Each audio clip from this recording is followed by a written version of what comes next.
આપ્યું છે. યસ ઉર્મિલાબેન. યસ, થેન્ક યુ ભાષાબેન. આ તમે લોકો લીડરો જે બધા તમારી લાઈફ શેર કરો છો ને, તો અમને ભૂતકાળમાં લઈ જાઓ છો. તો આ જે ટુ ડુ લિસ્ટ વાળી વાત ચાલતી હતી ને, ત્યારે મને યાદ આવ્યું 2016 ની વાત, કે હું ત્યારે LIC માંથી મારી ટ્રેનિંગ હતી, ટ્રેનિંગ માટે ગઈ હતી અને પુના ગઈ હતી. તો પુનાથી સંતરા બરફી આખા સ્ટાફ માટે મેં લીધી 2 કિલો જેટલી. પેલા રિક્ષામાં બેઠા, રિક્ષામાં બેસીને જ્યાં ઉતર્યા ત્યાં બસ તૈયાર હતી, એટલે ફટાફટ ઉતરી ગયા, બરફી જતી રહી. બરાબર, એટલે બધા કે ધ્યાન રાખવું છે ને, આટલી બધી 2 કિલો બરફી જવા દી. કઈ વાંધો નહીં, મારું એક સૂત્ર છે કે મેરા સો જાવે નહીં, જાવે સો મેરા નહીં. મેં કીધું કે મારું નહીં હોય તો પાછું નહીં આવે, મારું હશે તો ગમે ત્યાંથી આવશે. તો એવું થયું કે એ બસ, જે બસમાં અમારે ચડવાનું હતું એ બસ ઉપડી ગઈ, એટલે અમારે ત્યાં ઉભા રહેવું પડ્યું.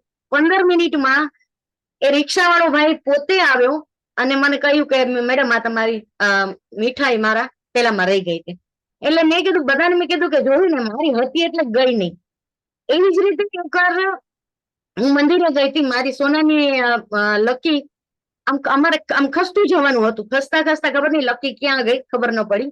અને મને આરતી ચાલુ હતી, જેવું મેં હાથમાં જોયું તો લકી નહીં, મારા બેનને મેં બતાવ્યું તો બેન કે હવે કઈ નહીં, આરામથી, મેરા તો જાવે નહીં, જાવે તો મેરા નહીં. થોડીક વાર થઈ, આરતી પૂરી થઈ અને મેં જોયું તો લકી મારા પેલા ડ્રેસમાં અટકાયેલી પડી હતી.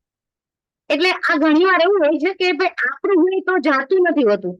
એ જયારે પણ જાય ને ત્યારે આપણે જયારે દુઃખ વ્યક્ત કરીએ ને, ઓ મારી વસ્તુ જતી રહી, ત્યારે તમે જેમ કહો છો એમ દુઃખને જ આપણે એટ્રેક્ટ કરીએ છીએ, નેગેટિવિટી ને એટ્રેક્ટ કરીએ, ગઈ ગઈ ગઈ એટલે એટ્રેક્ટ કરીએ છીએ. એટલે હું જાઉં છું. Yes yes yes. એટલે આ તમે વાત કરી એટલે યાદ આવી ગયું મને, એટલે મેં શેર કર્યું. સોચ્યા છે તો ચાન્સ લઈ લો. Thank you. Yes, thank you so much, તમે શેરિંગ કર્યું. દીપિકાબેનને અનમ્યુટ કર્યા છે.